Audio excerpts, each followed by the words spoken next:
Setelah Menteri SDM Sudirman Said memberikan kesaksian di sidang Mahkamah Kehormatan Dewan pada Rabu lalu, kini giliran Presiden Direktur PT Freeport Indonesia, Ma'ruf Samsudin, yang memberikan kesaksian. Ma'ruf bersaksi atas bukti rekaman berisi pembicaraan tentang bagi-bagi saham yang mencatut nama Presiden dan Wakil Presiden dalam upaya menggolkan perpanjangan kontrak Freeport di Indonesia. Bukti rekaman inilah yang sebelumnya dijadikan dasar oleh Menteri SDM Sudirman Said untuk melaporkan dugaan pelanggaran etik oleh Ketua DPR Setia Novanto. Ada beberapa hal krusial yang diungkap Ma'ruf dalam persidangan MKD Kamis kemarin. Pertama, Ma'ruf mengkonfirmasi bahwa benar dialah orang yang merekam pembicaraan dalam pertemuan antara Ketua DPR Setia Novanto, pengusaha Riza Khalid, dan dirinya. Perekaman dilakukan dalam pertemuan ketiga mereka di Hotel Ritz-Carlton, Jakarta pada 8 Juni 2015 lalu dengan menggunakan telepon genggamnya. Kedua, ia menegaskan bahwa rekaman tersebut orisinil tanpa adanya pengeditan. Artinya, barang bukti rekaman yang selama ini menjadi dasar pelaporan dan telah beredar di media-media massa itu terkonfirmasi sebagai bukti autentik dan bisa dipertanggungjawabkan. Ketiga, saat dituding bahwa Ma'ruf telah melanggar hukum karena merekam pembicaraan mereka secara diam-diam, ia menyatakan bahwa rekaman tersebut semata-mata dimaksudkan sebagai pencatatan atau notulensi dari pertemuan dan dilakukannya secara terbuka meski ia tidak meminta izin dengan lawan bicaranya. Kini, kita coba menakar, dapatkah hasil rekaman ini sebagai bukti legal yang cukup untuk memutuskan bahwa telah terjadi pelanggaran etika di sana. Lantas, apa konsekuensi hukum dari tindakan yang dilakukan Ma'ruf atas pembuatan rekamannya ini? Oke, saya hanya minta apakah izin atau tidak? Tidak izin. Kesaksian Presiden Direktur PT Freeport Indonesia Ma'ruf Samsudin di Mahkamah Kehormatan Dewan semakin memperkuat indikasi adanya pelanggaran etik oleh pejabat negara.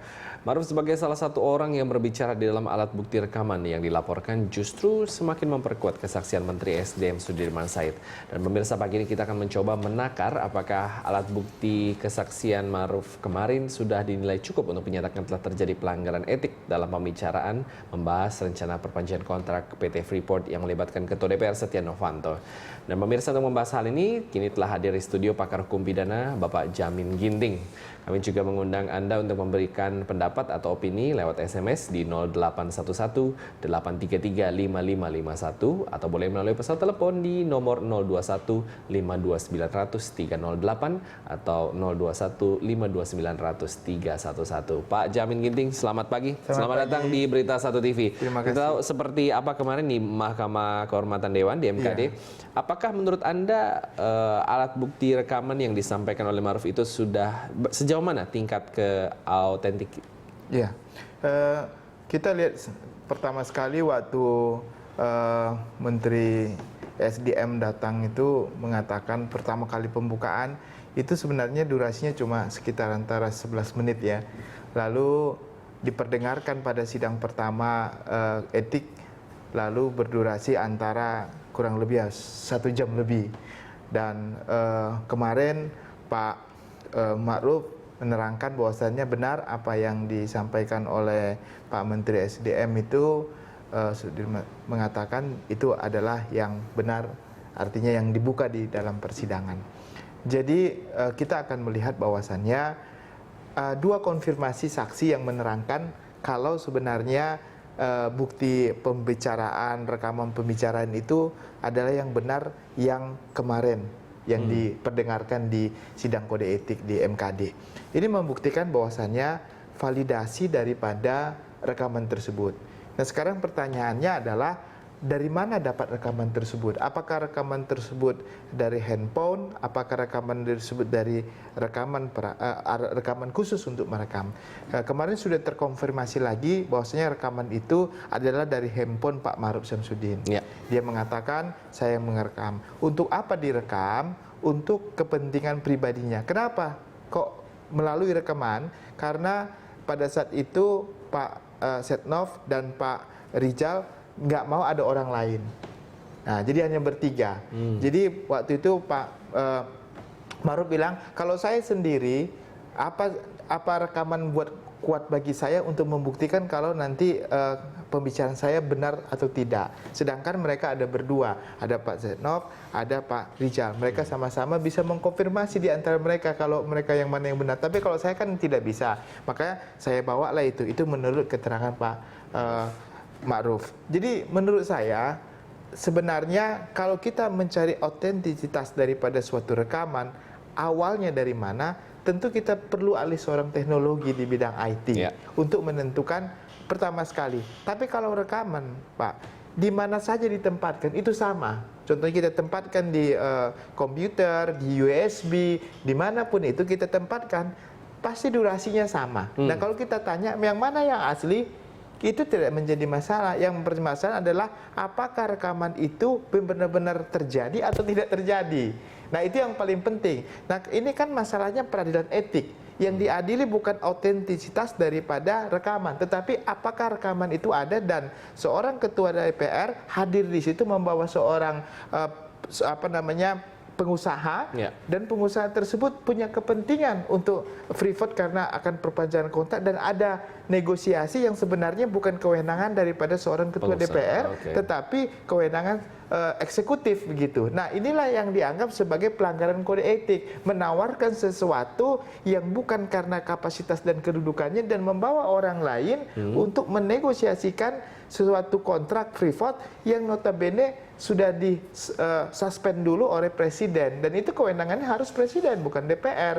Nah inilah yang menjadi etiknya, bahwasannya secara etik sebenarnya ini sudah menyalahi, tetapi karena ini sidang terbuka untuk umum dan banyak hal-hal yang pingin ditanyakan sehingga ini sudah melebar kemana-mana sampai menanyakan otentisitas daripada suatu rekaman. Jadi menurut saya, kalaupun nanti rekamnya sudah didapat, contohnya kemarin dikatakan, sekarang yang aslinya ada di kejaksaan dan kejaksaan sedang melakukan penyelidikan terhadap semua orang-orang yang terlibat dalam pembicaraan tersebut.